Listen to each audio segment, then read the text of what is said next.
the really funny, hilarious final line of dialogue that appears on screen. Maybe you could enlighten us with what that is. I, s- I did a screenshot. It's one of the players, one of the female players saying, I hate this game. And I was like, that's that's a great like to be fair though, it does make you it makes you want to watch because you go, oh my goodness, one of the people playing this game is like, I hate this game. I mean, it's just like, cool. What am I watching? Yeah, really funny and really it does the job. It sets up the idea in case you're a new viewer. Things are going to get intense in this show. I'm sure they will.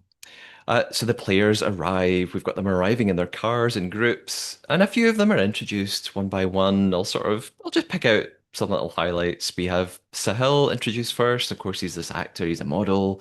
And Shula and Mahip, we find out they are related. They're the aunt and niece straight away, which is interesting. I've seen this turn out very badly in other seasons when we have sisters, or brother and sister. I, other players, I, from my experience of watching, tend to get suspicious of that, and we see it in this episode. It becomes a point of conversation amongst the players really quickly that it's not a they don't trust people who've got a sort of inbuilt alliance. Mm. I'm guessing that's common in other um, versions that I haven't seen. Do they have siblings, mother, child pairings?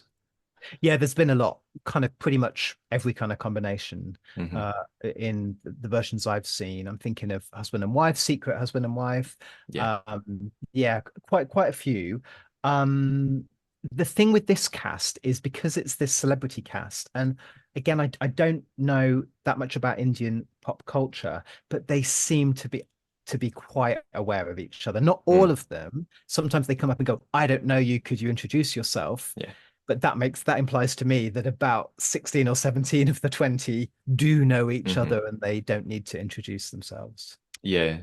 And they also seem to know who else is on the cast, even while they're in the cars. They've either had a little chance to meet or they've just sort of seen a cast list because they're Yeah. they're talking about people in other cars. Someone's saying like, "Oh man, I don't really know anyone here." So yeah, they obviously somehow know who else is going to be at the palace when we get there.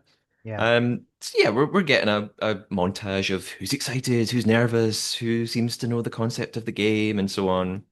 We get a little snippet of Karan, not host Karan, player Karan. We get a bit of Nikita, the poker player.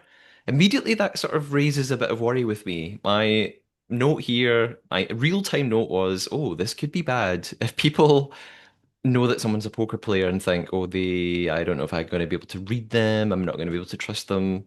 And I was guess being a little psychic there because of what comes to happen to Mhm. Nikita. We get little clippets of Janvi, Palm Reader. We've got Sufi, the content creator. And then we arrive. We arrive at this palace. I looked up online. Where is this? It's called Suryagar Palace. Um, it's incredible, absolutely incredible. Huge. There are robed figures with swords outside. There are drummers welcoming them. Even the celebrity. I mean, a lot of these celebrities are actors who must have been on big film sets. They just all seem blown away by this place. And I've never been to India. And we were talking about this recently. You haven't Mm. been to India, but maybe have a bit more of a connection than I do anyway. Yeah, so I've never been to India, not yet, but it's very much on my list because my dad was born in India, and all of his side of the family are effectively Indian. It's complicated in terms of ethnicity because they were from Bengaluru, which we used to call Bangalore, Hmm. in the south of India, in the Tamil region. And my dad was born there, and all of his family come from there. However, it was very mixed. So it's like English Indian, Anglo-Indian, as they used to be Hmm. called. People living quite English lives under obviously the empire as it was, but in Bangalore. Hmm. So I need to go because my it's where my grandparents got married. It's where their ashes have been scattered in a chapel, in the same chapel they got married. So, and my dad gave me the address. So when I'm ready Yeah. and I can afford it, I'm gonna go. I'm going to go over to Bangalore and see where that side of my family are from. Yeah. Yeah, that would be wonderful. I have just been watching the UK version of Race Across the World. I haven't actually finished it. I've not seen the finale. Please, no one send me a message ruining it. I'll watch it in the next couple of days. But a lot of that season has been set in different parts of India, and yeah, it just looks absolutely incredible and vibrant and beautiful. And this what I'm seeing here is just blowing me away as well. It looks Yeah. incredible. Uh, This setting is absolutely stunning. And what I find actually really quite moving is that in the different versions I've seen, they go with whatever history and heritage they have. Obviously, mm, they want it to feel grand, they want it to feel epic. So that means you do get a pretty Frenchy looking castle in Quebec mm. because of their history, obviously, of colony and of French people moving over there. And in Sweden, you have a slot, which is a castle, but it's ugly. I don't like Swedish castle. Did you know the Swedish castle, Matthew? Do you know what they look like? No, I don't think so. They I've been are to they Sweden, but well, that's probably why you've probably seen them and not known it was meant to be a castle. yeah. So like they're just like straight like Lego buildings with no ornamentation, very Swedish, very IKEA, no ornamentation whatsoever, just straight white walls with windows, like how a Mm, child might draw a house. And that's this grand castle. Now, inside in the Swedish one, they've made it look a little bit more like the UK mm, castle, but on the outside, there is no atmosphere at all. They're doing everything they can with flames and candles and robes and all of this. I'm like, that is not an atmospheric castle. no. So when this one came on India, I was my breath was taken away, Yeah. and the drone shots where it's sweeping around, like it was absolutely spectacular. Yeah. Yeah. Epic, big scale. It's Amazon money, so this isn't Traitors New Zealand season one. No shade to Traitors New Zealand season one, but that was giving budget. This is giving big budget. Yeah, the scene is set. It's pretty impressive. Um, Next thing I have a note of here is a sort of little alliance forming very early on. We've got Urfi, Janat, and Apurva, aka Rebel Kid.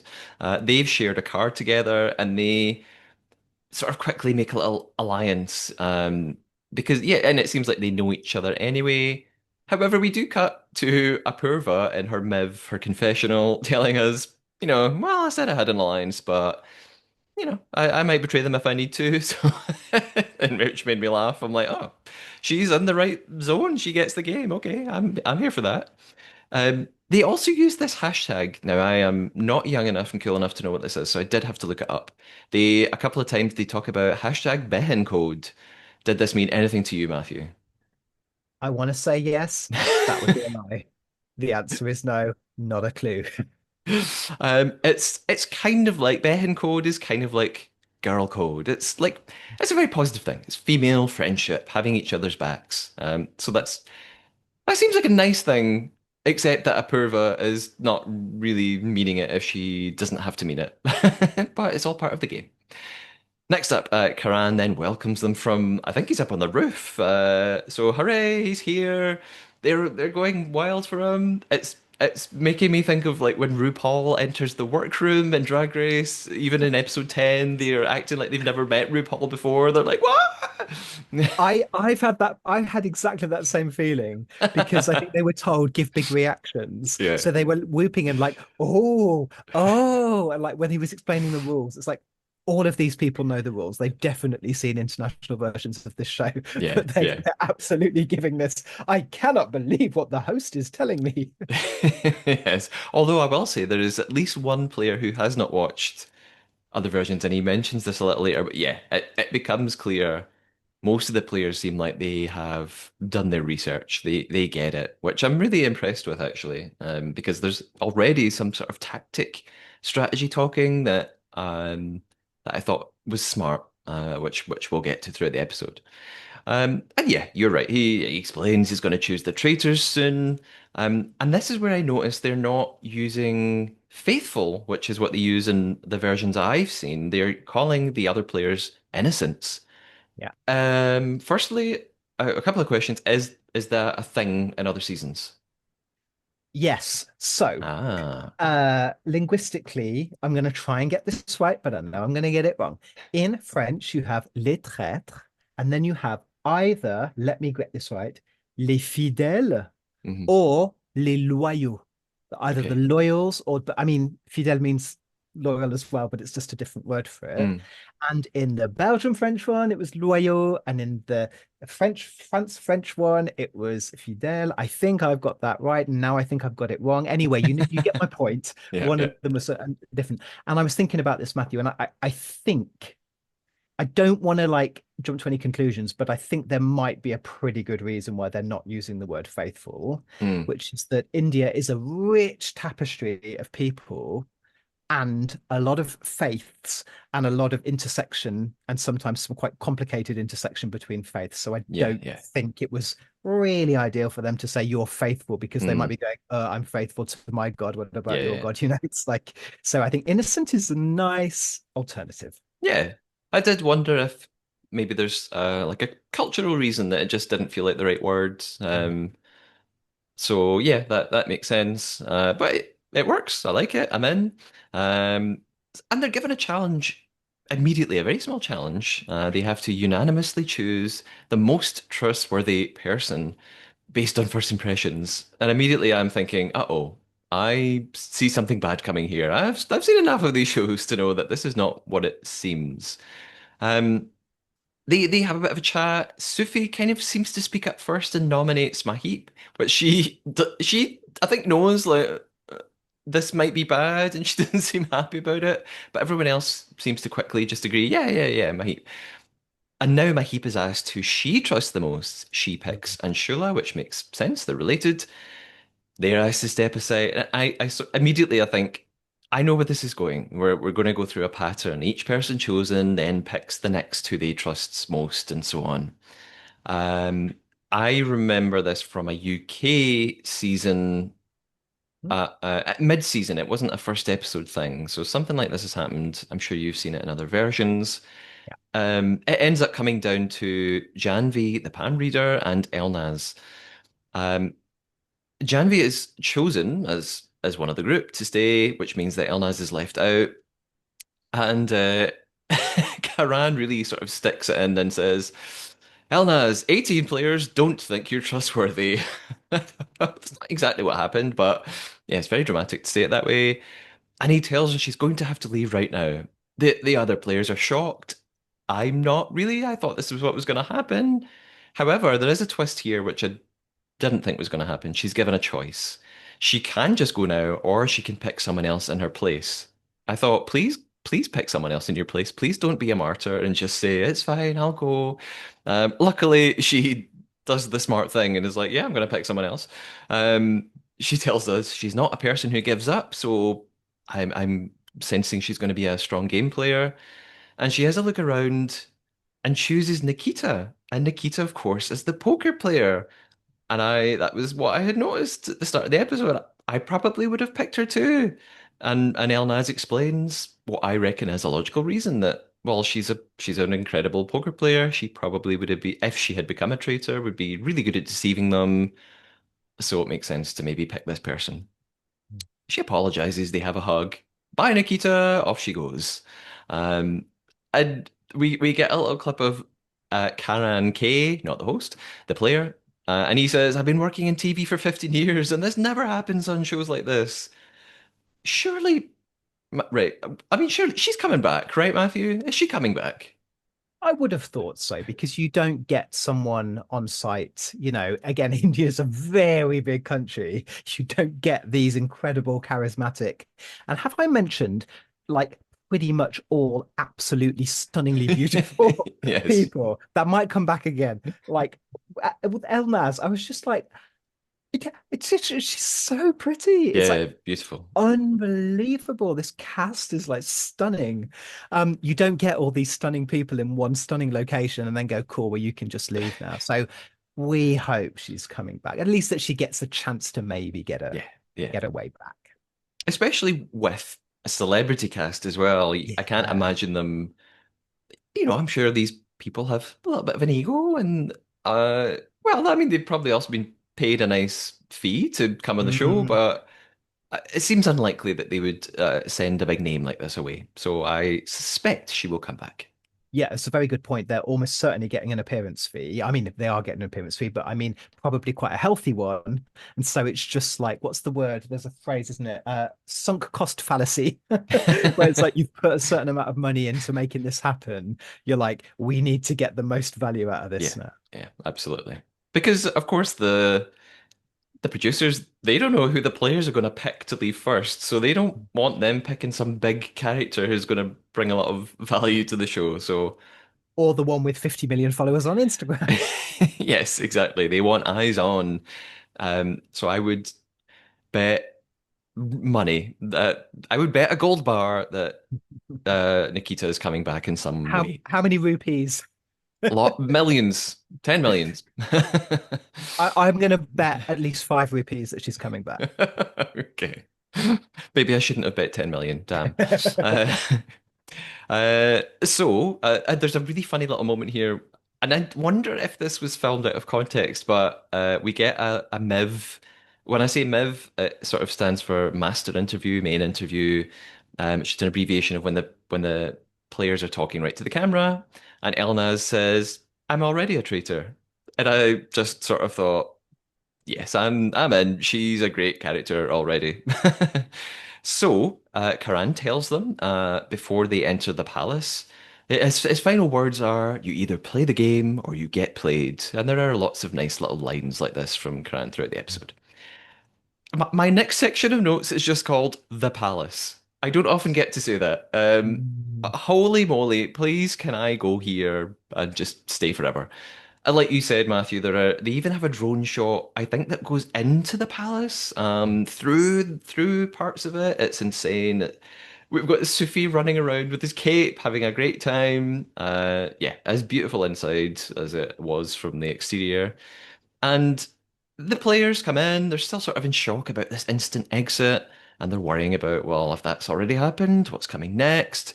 A group of them are talking in the kitchen. There's a really funny little scene here, I thought, with Sufi saying, well, Nikita shouldn't have revealed that she was a poker player. And Lakshmi goes, it was me who said that. I was the big mouth who did that. Um, and Sufi's sort of like, oh, whoops. We've got some players consoling Elnaz, saying, you had to make a tough decision, but you probably did the smart thing. However, Elnaz does not need commiserating. Again, she's got some little Miv clips. She's giving me what I need from one of these players. She says, I knew coming here I'd have to pick everyone else off one by one. I got a chance in the first 5 minutes. Best? No. So she's giving me great TV value. Meanwhile, Raftar admits that, no, this is what I was going to come back to. He says he hasn't done any research. He hasn't watched the show. He's like, I never did my homework at school. So as far as I can tell, he's the one player who hasn't watched, doesn't really know inside out what the format's going to be. Uh, But outside, yeah, he yeah, seems a little unfocused in many other regards as well. I think we do need at least one of them in the cast, yes, a loose cannon. yes. That's a very gentle way of putting it. Yeah. Uh, outside team hashtag betting codes talk a little bit about Harsh being, a bit of a hottie. They're only human. They're talking about how Orphe used to have a thing for him. They've obviously met before, and then he conveniently arrives. I wonder, will we? I was going to say, will we have our first Traitors romance? We've had couples come on this show that I've seen. Have you seen any seasons where like a romance emerges amongst players? Hmm. I mean, it's not. Nothing comes to mind, but surely, It's weird given surely there given how must be. romantic the atmosphere in this game is. Why wouldn't people fall in love and be really sweet to each other? Yeah, maybe off camera some things have happened, but I mean I have no idea what's going to go on here, and I have no idea if either of these people have partners. But just the inclusion of this made me think, oh, is there going to be a romance this season? I don't know. Well, if you remember, again, no spoilers if you haven't seen it, but on the first season of the UK, so the very Mm. first season we watched, uh, there was Secret couple, we know that. That was in the first episode.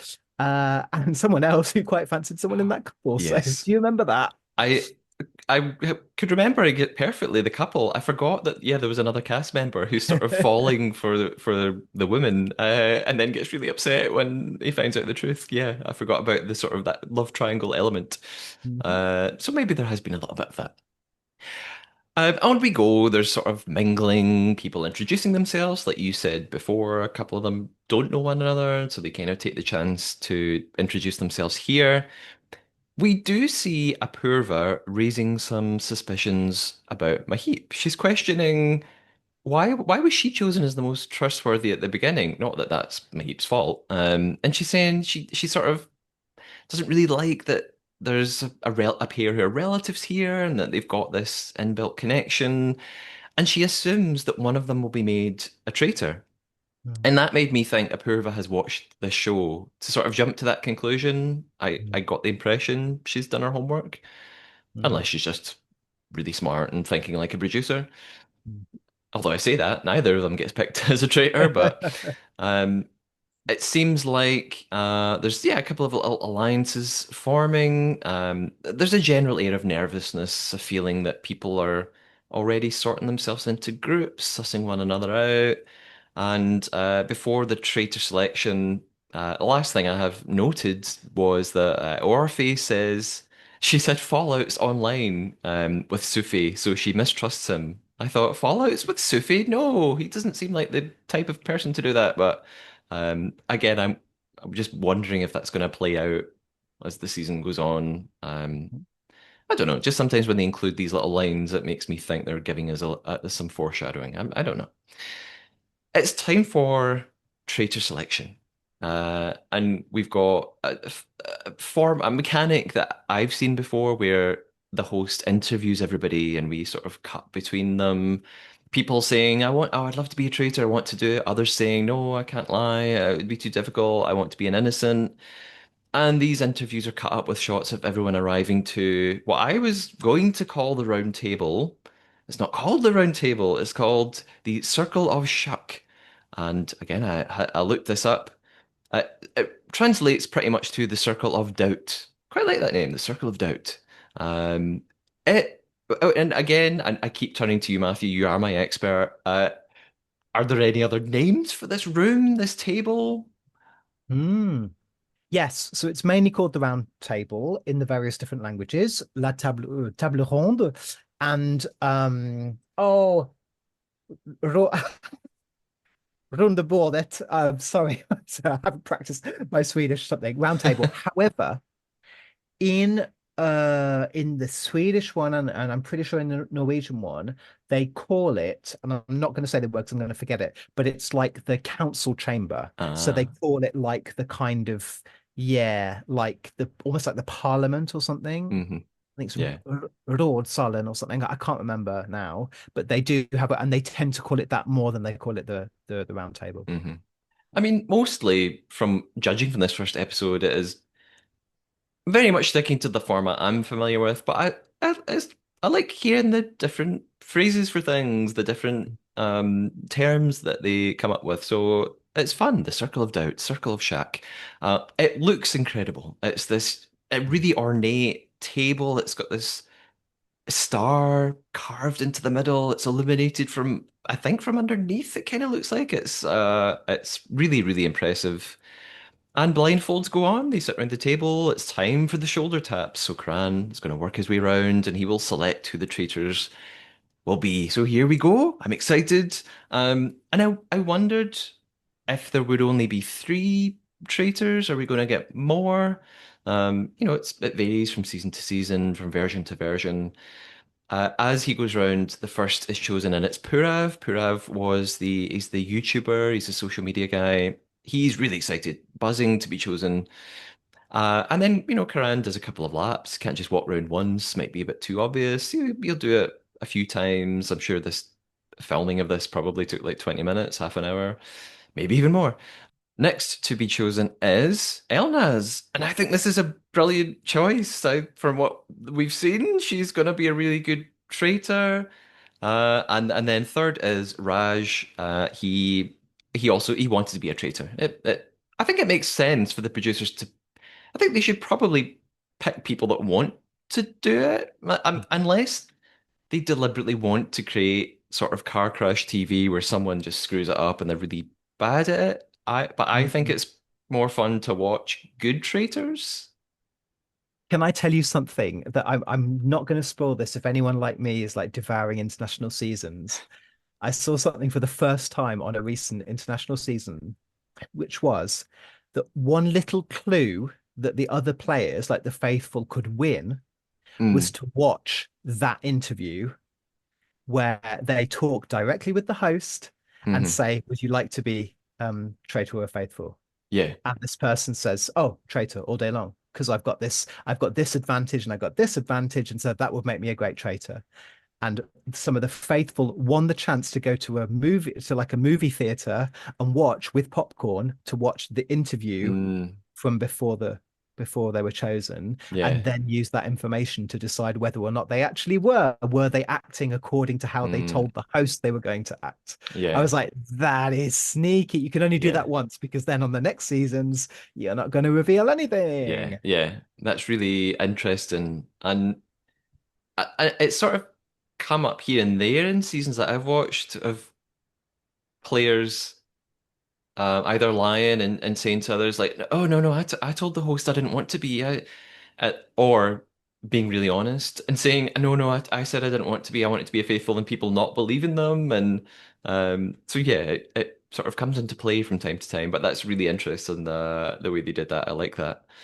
So we have what turns out to be our three traitors. There are no more, and after they're chosen, blindfolds off, and we get the usual looking around desperately, immediately searching for clues and body language. Is anyone changing their facial expression and so on?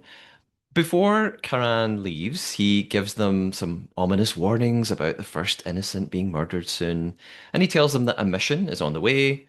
He has some more great final words and a nice line here. He says, "Trust is rare, but betrayal everywhere." Yes, I'm loving it. Loving the line delivery. Raj immediately goes for the sort of the offensive approach, as opposed to defensive. He accuses Ashish.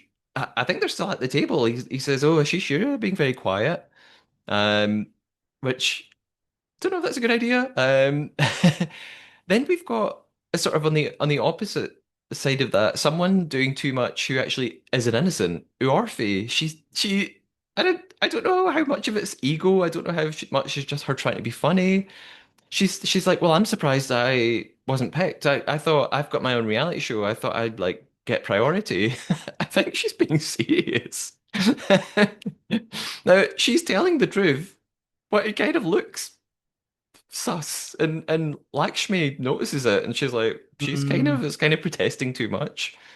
I Um think she does it too early, because I actually think that line of defense is probably quite good if you can put it off. I was thinking if I had been chosen as a traitor, I would probably go up to people and say, I really did want to be a traitor. I'm actually a bit mm, gutted. yeah. And if you can pull that off, that's fine. But not just right after the selection while you're still sat at the Hmm. table.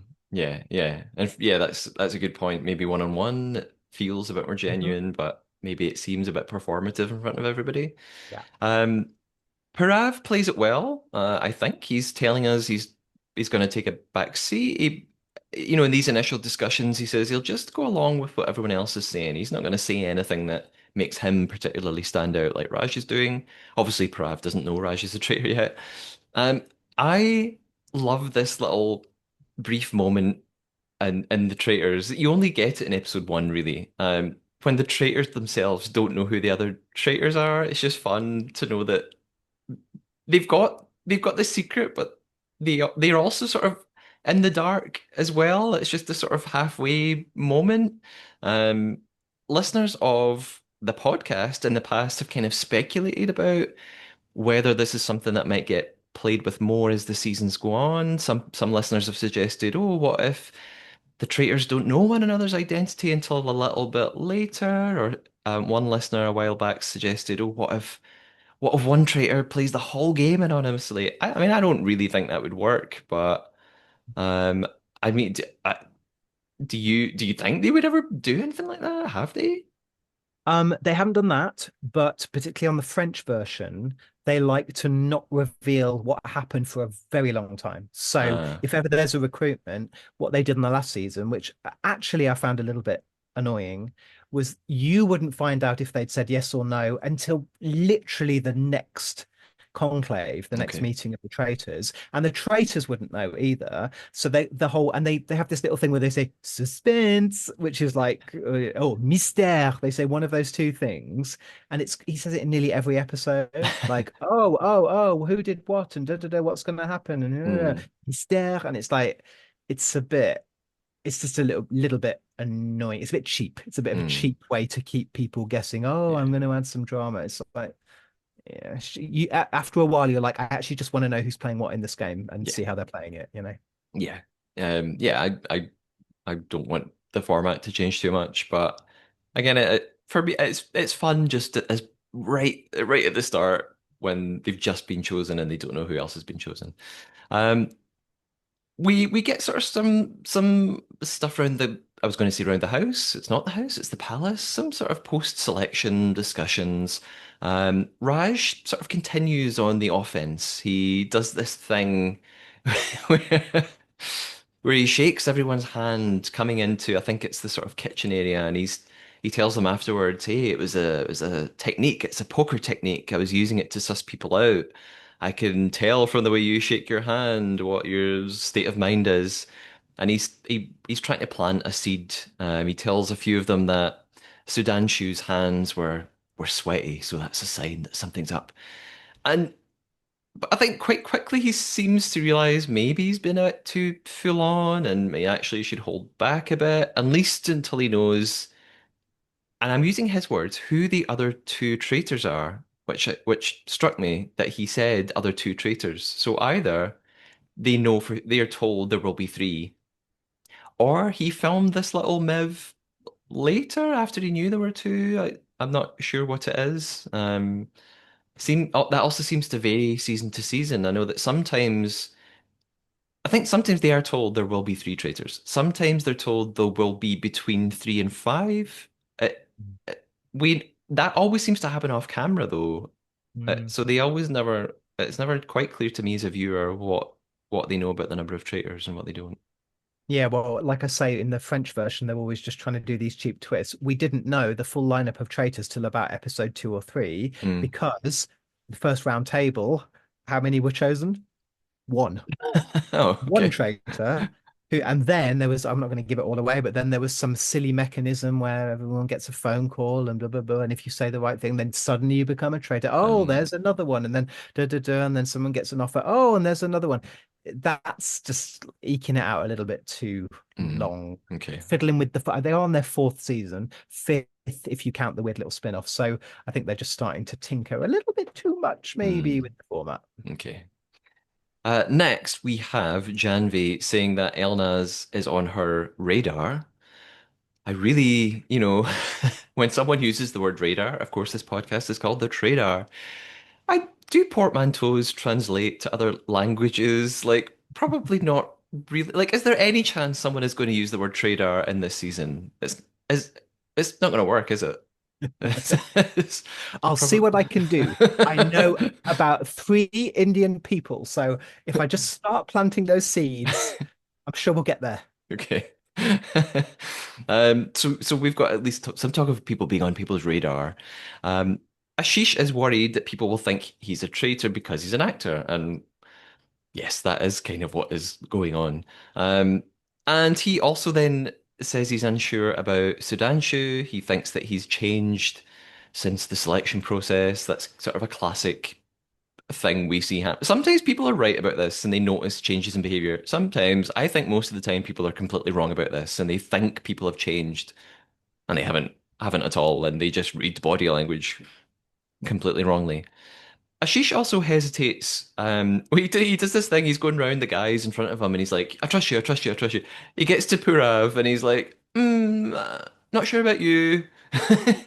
He says, "I don't think you're a traitor. You're probably not a traitor." So that maybe raises a bit of alarm with Purav. He now thinks, okay, I have to focus on being super innocent, and keep eyes off me. There's a funny scene, I reckon, with Anshula asking Janvi to read her aura just to confirm that she's not a traitor. And Janvi's like, hey, well, I don't do that. She's like, I talk about past lives, and she's like, if I could do that, I would have gone to Vegas and won millions. And but she then says to a couple of other people right after, she's like, actually, I'm convinced that Anshula is a traitor. She says it was written all over her face. Uh, I get regular co-host David Bloomberg.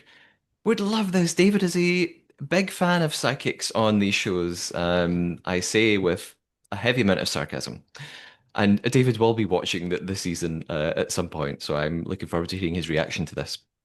Can I just say as well, at this particular point, my aura is green, orange, and white. So anybody watching the video version of this podcast will know that I have got my little LED curtain to have the colors of the Indian flag. You So have. that's my aura right now. So I don't know if that means I'm innocent or traitor. I appreciate the effort.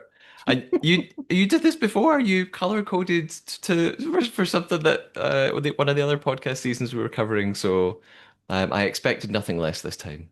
Okay, thank you. Later on, we've got Handsome Harsh. I'm just going to call him that now. Handsome Harsh. He suspects Janvi. He again does this thing where he thinks her behavior has changed, and he makes this comment that ends up becoming a big deal. He says something like, "Oh, you can do black magic," um, which she doesn't appreciate. Uh, it it's from here on, it's just people pointing fingers at everyone else. I know that's what this whole show is, and it happens all the time, but. I became, I've not watched The Traitors since March. Last season I watched was would have been Traitors US. So I just love being back in it and seeing all these false accusations flying. It's great fun. And it's time for our mission. Uh, so Janvi is going into the she's still annoyed about this black magic comment. I think she's in the car on the way there and she's talking to some of the other players about it. And she's like, "Hey, no, well, no one's going to trust me now that he said that thing about me doing black magic." And it does come up again a little bit later. They arrive at a train and they realize that earlier on, Karan had made this train of thought comment, and it was actually a little hint as to the mission. Reminded me of Australia season one. They had a mission kind of like this on a train. They had to travel from carriage to carriage, solving clues, stop the train in time. Yeah, so this mission is like a kind of mashup of people in masks. You're trying to get pendants and brooches off them and get clues, which is normally in a church in some other versions. Yep. And the train one, you've got to stop the train, which is just trying to stop a train. It's like I think they must be the producers in the different versions must be given all these kind of nice little ideas, and they say we can have a bit of that and a bit of that. And I have seen that in some international versions. You're like, I know this mission, but you've taken a bit of another one. Yeah, it's funny to spot these little elements thrown together. It's quite good fun. I kind of like the mission. There are 18 lakhs up for grab today, so there's another term that I had to go and look up. So that is it equals 100,000 rupees. So that sounds like a nice big round number. The players have to divide into three groups, take a compartment each. And like you've described, there's people on the train, these masked, robed figures. The players in each compartment have to solve three clues. They'll receive a gold bar from the figures and so on. And you're trying to work your way towards solving three clues, pulling a chain, stopping the whole train. But everybody has to do it. All the groups have to pull the chain or they'll fail the mission. So it begins on the train. The players are noticing what's going on. They realize again, like you said, these robed figures have got pieces of jewelry, brooches, things on them. Um, First up, so all the clues are outside of the train. They they see this. The first one is a man holding, I think is a man, holding a gun, just pointing it at the train. I didn't get what was going on. I thought they were going to start, obviously not really shooting, but like fake shooting the train or something. But they don't do anything. Um, I did sort of think what the BBC would never. I just don't think the BBC would have someone with a giant rifle pointing at a train. Um, so the players realize, oh, it's the clues. There's something to do with guns. It's fairly straightforward. One of the figures has this bullet brooch badge thing on, and all three groups get it correctly. Hooray! Gets maybe a wee bit more tricky as it goes on. Next up, there's a figure holding a bow and arrow, and I couldn't really see it that well. I don't think they had very clear shots of it, but they were pointing the bow and arrow, I think, to like a pot of water at their feet. There was also a big red flag, like a literal red flag behind them, but I don't think that was really part of it. I don't know. Maybe that was just there to throw them off. The answer is this one of the people has a fish necklace on, and it's kind of connected to I'll get to it in a moment what it all means, but group one and three figure it out, but group two they sort of screw it up a bit. Lakshmi's in that group. She kind of knew it was the fish, but no one was really listening to her, partly because she got a bit confused with Rama, who is one of the avatars of Vishnu. So she just sort of got different figures mixed up. Actually, she then realizes, oh, it was supposed to be Arjuna. I went and looked this up. This is from Wikipedia. Take this with a pinch of salt. I'm hoping this is accurate enough. Arjuna is one of the central characters of the ancient Hindu epic Mahabharata, which Lakshmi mentions. He is the third of the five Pandava brothers and is widely regarded as the most important and renowned among them. Can't believe they got him on the Traitors, but it's pretty good. So yes, some of the players recognized who this figure was supposed to be representing. I guess some of them didn't. It's time to move on to the third clue. There's this board outside, and it's maybe this is a little bit lost in translation here because it's connected to a proverb by the sounds of it. It literally looks like it just says two plus two, which would make you think the answer's four, but actually it's I think there's a proverb that's like two plus two equals five. I don't know if I'm misunderstanding that. A couple of the groups get it. Group three, they figure it out first. They release the chain, pull the brake. Group two get it as well, but the train hasn't stopped, so they know one other group hasn't solved it yet. And it's group one. They're completely off of the wrong track, no pun intended. By the way, I don't know if you have any thoughts about this, Matthew. It's kind of seemed like they had an infinite number of guesses. Like they didn't just, it wasn't the case that if they approached the figure and got it wrong that they Mm. lost. They could kind of keep doing it. So I don't know, like what's to stop them just going round everyone and saying, is it you? Is it you? Is it you? Mm. I mean, they must be, I don't know if they had a number of like lives, like you can have three attempts. I don't know if they Mm. were just told, look, you can't just ask them all one after the other. So it was I was a little bit unclear on what exactly the rules were there. Yeah, it wasn't clear. I think the editing didn't help because I think they got it wrong, and I think that's why the train crashed. But Yeah. then they edited in lots of shots of them sat around wondering, is it this? Is it that? I think that Yeah. was just to show that they were not very good. But Yeah. actually, I think at that point they were just getting the wrong answer rather than thinking about what the answer could be. Yeah, yeah, okay. So like you said, yeah, the train crashes, they don't get it right. Well, it crashes into some cardboard boxes and some sort of fake smoke canisters go off. And this is when we get the little clip that we had seen in the preview at the start of the episode of Raj. Now we know he's a traitor, and he's saying that they should focus on the people that cost them the mission. So he's trying to throw suspicion off himself and again go on the offense and start like naming people and throwing different people into the mix. Outside the train, I don't know. Maybe this is also like connected to what you said, Matthew. It seems like some of the players don't realize they failed. Because Karan mentions you found the gold bars, and lots of them start going, "Yay!" and applauding. And then other players go, "Yeah, but we failed. We didn't get them." So it seems like there's a bit of confusion. Hmm. So they have zero money, and I like that they didn't win the mission only because I am used to seeing so many versions where the missions are incredibly easy and they almost always get money out of them. This is what another thing I want to ask you about. How frequent is it that players just fail missions and don't win anything? It does happen. Yeah, it does happen. Obviously, the American ones are just, it's all like, oh, as David is always pointing out on this podcast, oh, they did it with 5 seconds to spare. Wow, what a coincidence. And it's just become a joke now. I don't even know why they bother. I almost feel like the hosts, like Alan Cumming on the American one, should just literally look at the camera and go, ah, well, only 5 seconds. Congratulations. It was very tight. It needs to get to the point of just being a joke that Yeah, there is no timer on those things. yeah. Um, but I think I seem to remember, was it Australia or Canada? I seem to remember there was a big set piece for one of these missions and they flopped it. And I remember us saying on this podcast, like, yeah, they missed it and the time ran out. And we were like, Mhm. what? Time can run out? I didn't know such a concept existed in Traitors Land. Yeah, it is very unusual. Yeah, usually in UK, they almost every mission they succeed and they win a bunch of money. I remember actually the most recent US season. I don't feel like this is a spoiler, right? For anybody listening, skip ahead 30 seconds if you don't want to know about one random mission in the middle of the season.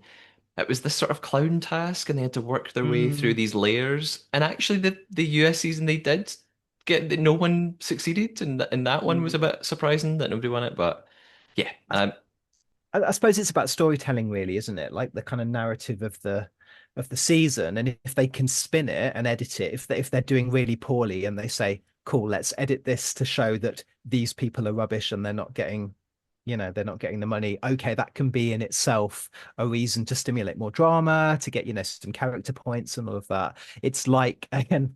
Apologies for those who don't watch Drag Race, but there's a certain iconic task, which is the snatch game. And one year it was so bad, they were like, okay, this is the year of the bad snatch game, and we're not going to mitigate it and pretend it was anything other than an absolute disaster. And we're going to weave it into the narrative of the yeah, entire season. yeah, yeah.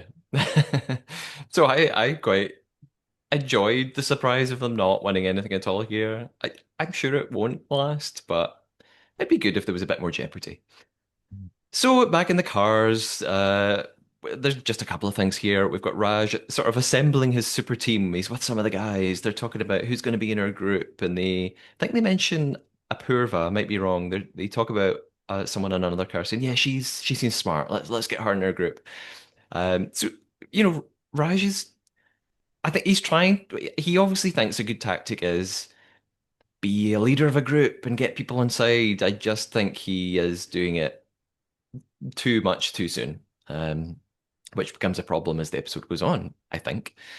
Raftar, meanwhile, is in his car, is focused on Janvi and how he thought she was frustrated in the mission when no one was listening to her, and he sort of perceives this as a sign that she didn't like not having power, and so that's something quite worrying about her. I mean, I don't know if that really maybe that's just a personality trait. It doesn't prove that she's a traitor, but maybe it just makes him not want her in the game. I'm not sure.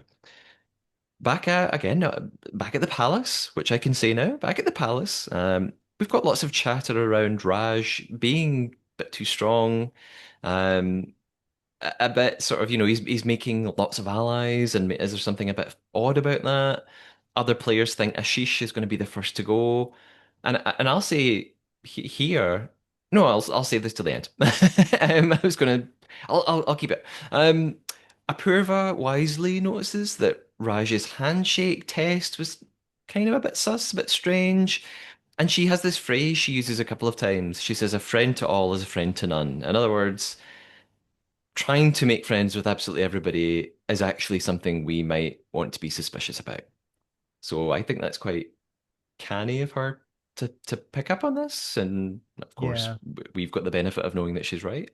Yeah. Again, it's timing, isn't it? He's just gone very hard, very early on this. Yeah, yeah, And you can again, this is what's tricky with a cast that might know each other either well or at least know of each other's personality types.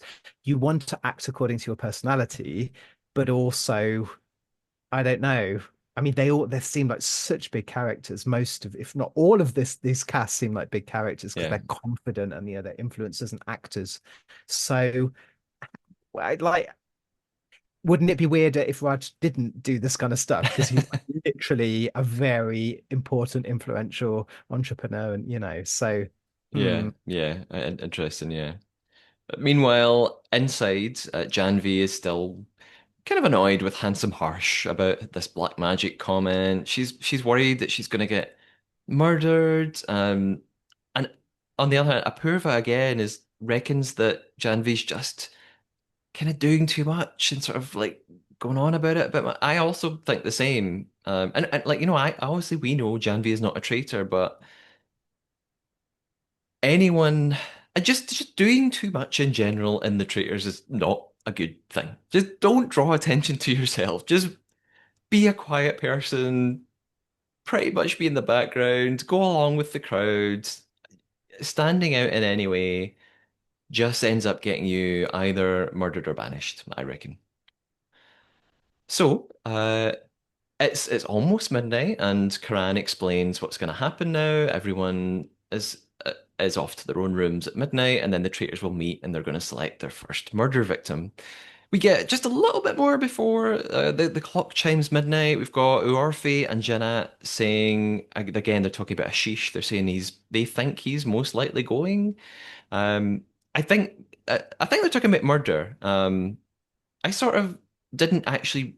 I would get in the order of things mixed up. So as I was watching, I thought we were going to get a banishment, Hmm. forgetting that doesn't always actually. We're going to have a murder first, and we're going to have to wait for a banishment. So I think they think he's going to get murdered for, although I actually still not totally sure. Hmm. Um, they're also very suspicious of Raj as well, like we've said. So the clock chimes midnight, hugs, goodbyes for the night, of course, except for our three traitors. We've got Parav very much looking forward to finding out who his colleagues are. And we've got this nice format point of the traitors arriving to Quran one by one to receive their cloaks and their instructions and take their traitor's oath. It's just so over the top. I mean, I love it. I love them for using this. It's almost camp. And also, speaking of camp, Karan's outfits are just excellent. He has these sort of embroidered, bejeweled gloves. They're fantastic. Uh, and so I don't really know what to call it. Usually it's Traitor's Tower. Sometimes it's the Conclave. Is it the Belfry? It's a palace, so is it Traitor's Wing? I'm not sure. What he called it something, didn't he, Karan? What did he call it? See, I missed. I'm not sure what the Oh term they're using is. no, because it definitely wasn't a turret. Because any Okay. regular listeners to the podcast will know that I have a particular attachment to the word turret, Hmm. owning as I do my own turret, and Yes, that's not a metaphor. I literally have a turret in my flat. you do. Um, he called it. I can't remember, but I guess we're going to get familiar with it. He Yeah, called it yeah. like the secret. It was secret room, secret Okay. wing, or secret room, or Okay. something like that. Yeah. Okay. Episode two will shed some light on this then. Uh, Hmm? they arrive in this room. The lighting technicians on this show are doing a stellar job. That's sort of the central plinth is just illuminated beautifully. It just again it looks great on screen. Raj, I think Raj is first to arrive. Elnaz arrives next, and they have the first reveal, the two of them, which is very interesting because Raj says to Elnaz, "Oh, he's really surprised. I never would have suspected you." She's just like, "Honey, it's kind of obvious it was you." So, that's not good for him. Uh, Mhm. and then of course they put their hoods back. Parav arrives next, hoods down, and then the next reveal. And first of all, the guys are all, they're so excited to see each other. They're in their little group together. Um, but Elnaz again, she's sort of like, I knew it was you. She's not that surprised. She's saying, I said your name. I was saying I thought it could be you. Mhm. But Purav also says, oh, I had no idea that Elnaz was a traitor. So this is a really good early sign for her. If both of the Mhm. other traitors are like, we had no idea it was you. Uh, Yeah. so I'm hoping that she's around for long. Like I've said several times, I think we're going to get some good TV from her. Yeah, definitely. And so we're almost at the end. It's our last piece of business is some discussion of who might be murdered. The boys immediately want to go for like a big shock, and they want everyone else to be asking like, why was it that person? It doesn't make sense. Um, and I think all three of them mention like we don't need to worry about big characters who will get themselves banished. So again, this is something that made me think, oh, they've done their homework. They've been watching the show. It seems like they understand, or maybe it's just because they're from they want to, they've at least I think Purav's been on another reality show. Maybe it's just that, but I Yeah. reckon they've been watching other versions of the Traitors. Yeah. Um, Raj then suggests Sahil for murder, which I'm very upset about because I am drawn to Sahil, and Can we please stop objectifying people and give them their full proper names? His name is Sexy Sahil. Sexy Sahil, and it's Pretty Purav. You've got Handsome Harsh. If we're going to do it, we've got to go all the way, Matthew. Okay, okay. Please. There we go. You've summed it up perfectly. Again, he is a model for a reason.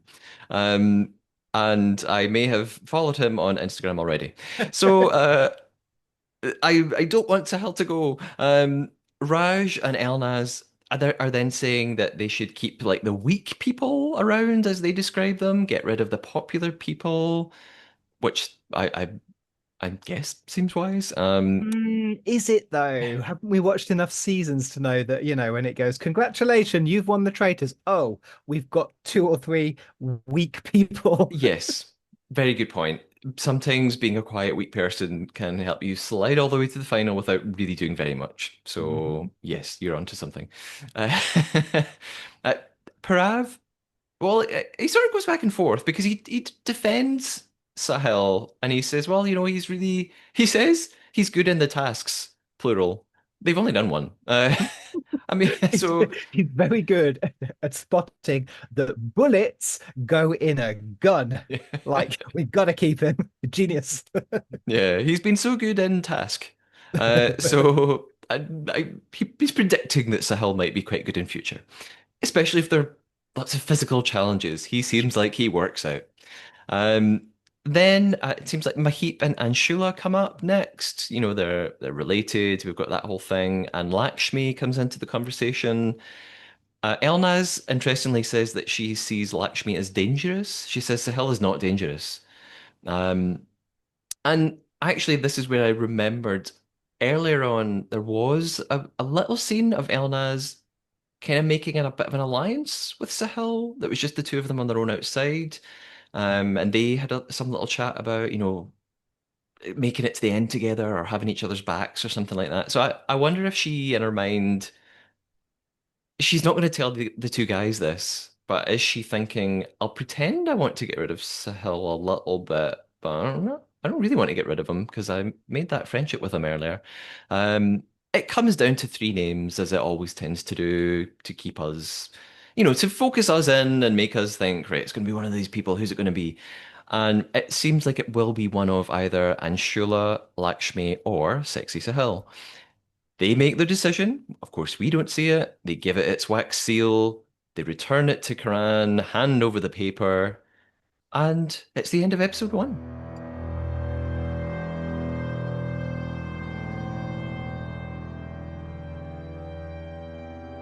So there we have it. Uh, First of all, we'll talk about our sort of overall impressions. It's probably clear from the things we've been saying so far. Let's do some predictions. From those three, then, Matthew, who do you think is going? Who's going to be murdered first? Oh, I honestly, I'm not just hedging my bets, but I genuinely haven't got a clue for two reasons. One, I just don't know them well enough yet. And secondly, I don't know how those traitors are going to play this game. I just can't read it. I think that Elnas has I'm hoping she's going to be the boss, She seems to be the most direct and to have the most clarity of thought, I Hmm. think. And also just, I don't know, there's something, there's just a vibe with a traitor, isn't there, where you're like, oh, this cape suits you. Yeah, It yeah. suits her in a way that doesn't quite suit the others. As you say, Raj was doing a bit too much, and poor Rav is too pretty. He shouldn't be in a cape. Um, I yes, I don't know. I can't call it. What do you think? I'm torn as well, actually. I I was going to say Lakshmi, um, because I if I'm going with this theory that I've created in my mind that Elnaz secretly wants to keep Sahil around because she's got a bit of a bond with him, so she's gonna not push for him to be murdered. Mm, Um, and I think it would be smart to keep Anshula because her relative is in the show. So people are already suspicious of those two. People are mm, already saying, well, one of them is going to be a traitor. So it seems like a smart idea to keep those two in because it mm. seems like they are more likely to get banished. So that just Yeah, sort of leaves me with Lakshmi. yeah, Um, but then again, the guys did say, well, let's go for a big shock. Let's make everybody confused. So actually getting mm, rid of Anshula might make everyone go, oh, I didn't expect. We thought those two would be around together. So maybe they're going to do that to throw everyone off. yeah. I did wonder as well. This is very difficult for us on the outside to know.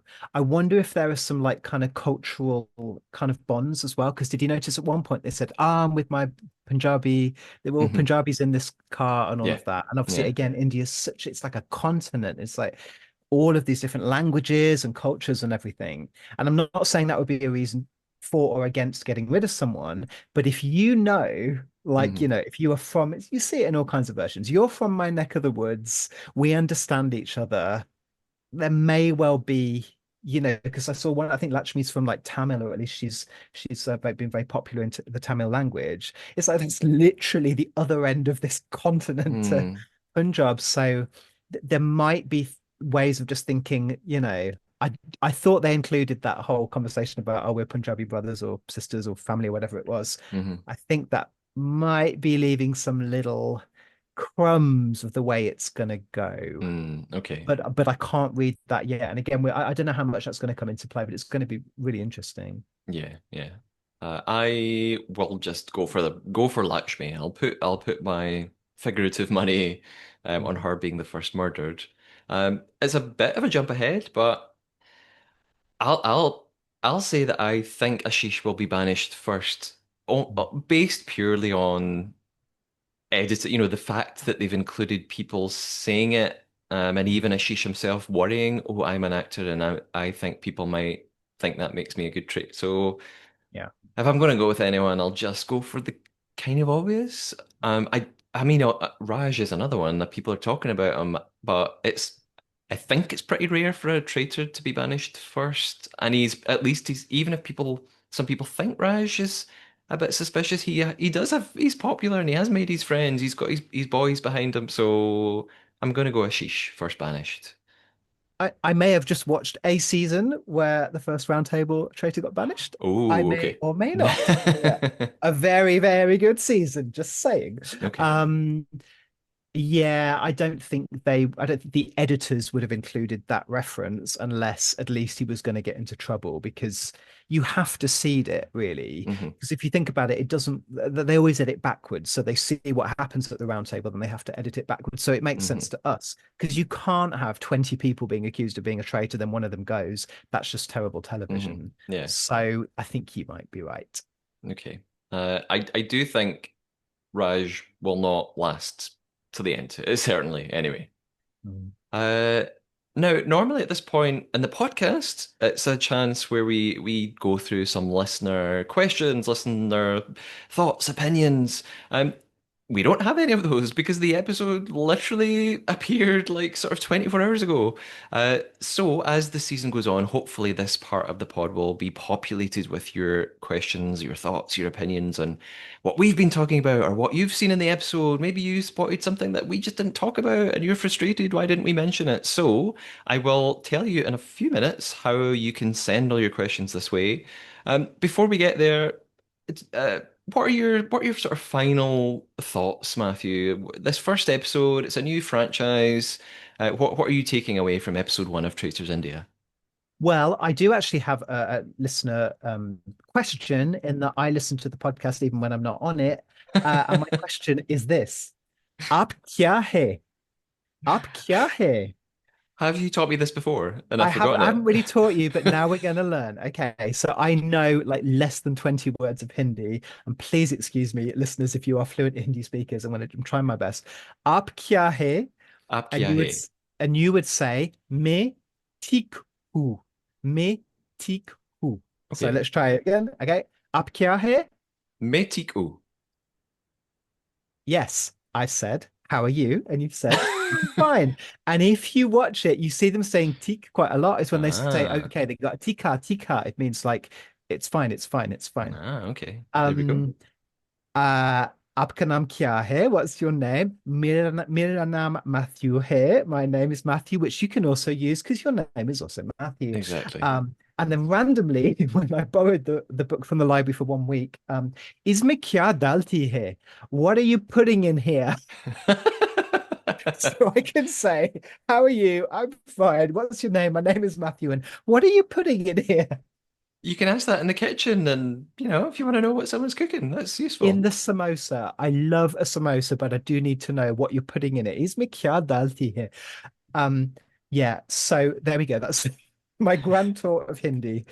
Um, I mentioned that because, of course, what is so utterly fascinating for any of us who love languages is the mix of Hindi and English, which I was aware of, but not that aware of.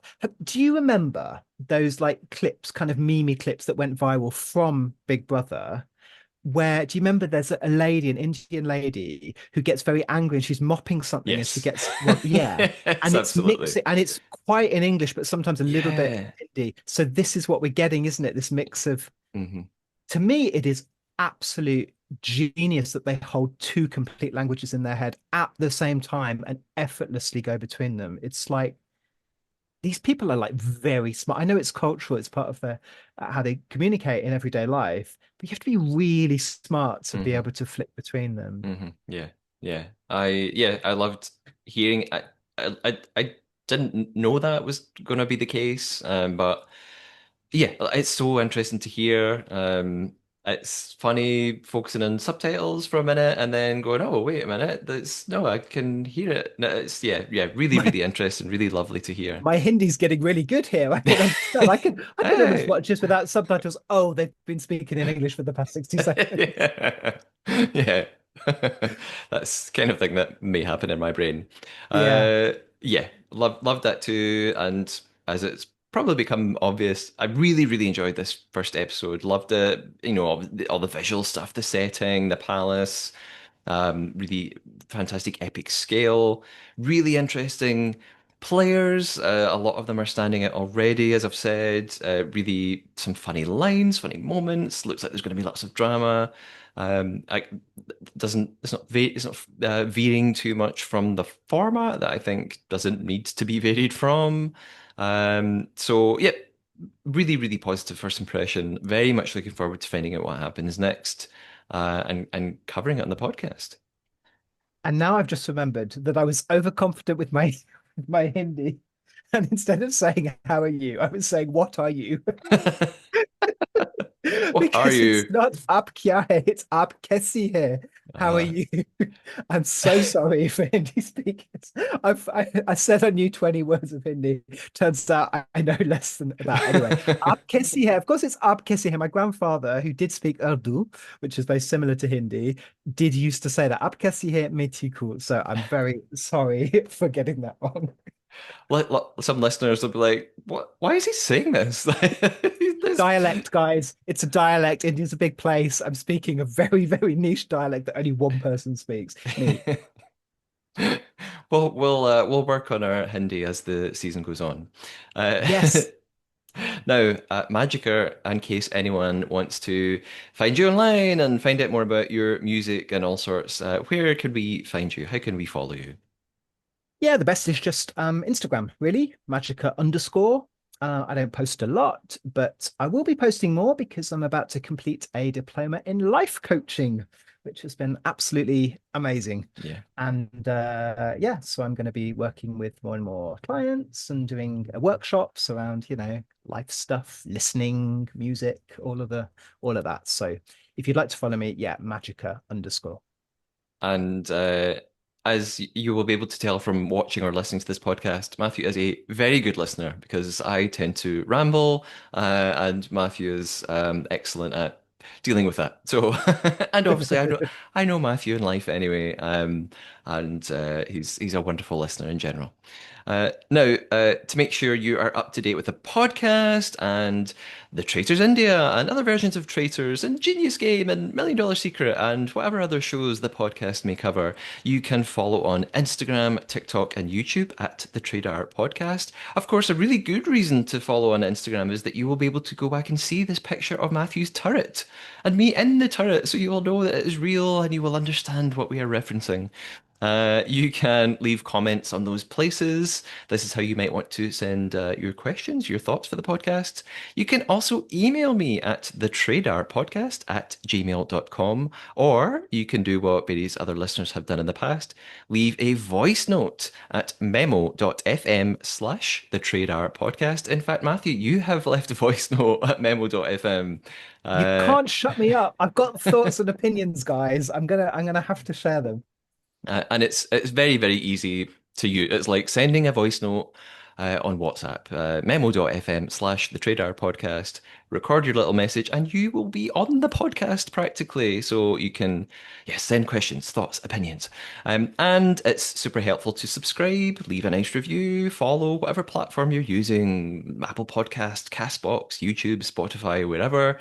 And finally, if you feel like it, if you've been enjoying listening and you just want to help the podcast keep going, sometimes people leave really nice donations. So you can visit coffee.com, that's ko-fi.com/Matthew Keeley. That link is in the episode description. And it's just because there are certain things I have to pay to keep the podcast going, like the Zoom subscription, which has just kicked in for the next year, and this lovely banner behind me, and this lovely mic, and ring light, and all sorts of things. One final thing for me is there is the podcast is distributed through Acast. That's the platform I use, and Acast has created a survey for the podcast to help them understand how to sort of get the podcast out to more people and stuff like that. So there's a survey that you can fill out if you like. May take sort of 5 minutes or so. It asks things like, how long have you been listening to the podcast? What kind of podcast do you like? What are you interested in? I will not see any of your responses to this. Most of it is multiple choice. So if you're in the mood and you've enjoyed listening, answering the survey could sort of is another way of just helping the podcast. Again, the link to the survey is in the podcast episode description on your podcast player or on YouTube underneath the video. Matthew, thank you so much for joining me for this brand new episode, this brand new season.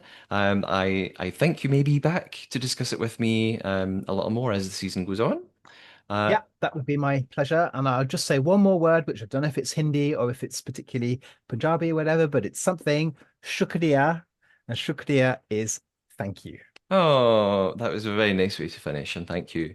Thank you, listeners, for joining us, especially if it's your first time, or, well, not especially. If you're a lawyer listener and you're always listening, thank you just as much. We'll be back really soon to cover the next couple of episodes. Until then, keep us on your radar.